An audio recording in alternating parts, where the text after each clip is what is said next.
मित्रांनो बघा या प्रकारचा प्रश्न कसा सोडवायचा। एका रांगेत 10 झाडे समान अंतरावर आहेत। 10 झाडे समान अंतरावर आहेत। दोन झाडांमधील अंतर दिलेलं आहे आपल्याला 6 मीटर।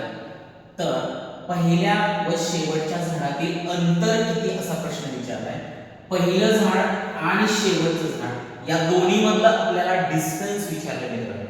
बऱ्याच वेळेस आपण काय करतो याची भाग करत बसतो, म्हणजे 10 झाडे 10 झाडे आपण काढत बसतो आणि त्याच्यानंतर भाग किती पडतात हे पाहतो आणि मग त्याच्यातून आपण उत्तर काढतो। तर असं काही न करता फक्त लक्ष द्या, एका रांगेत 10 झाडे दिली मित्रांनो आपल्याला, ठीक आहे। 10 झाडे त्यातून एक वजा करा म्हणजे राहिले 9 आणि अंतर किती मीटर दिलेलं आहे आपल्याला 6 मीटर दिलेलं आहे। बघा एका रांगेत 10 झाडे दिलेली आहेत, त्यातून एक फक्त मायनस करा, राहिले 9 आणि दिलेलं अंतर 6 मीटर, त्याला गुणिले करा, 9 गुणिले 6 बरोबर येईल आपलं 54 मीटर त्याच्यातलं अंतर असेल। लक्षात ठेवा आता पर्याय क्रमांक इथे आपल्याला दिलेला आहे 4, 9 × 54 हे आपल्या प्रश्नाचं बरोबर उत्तर असेल।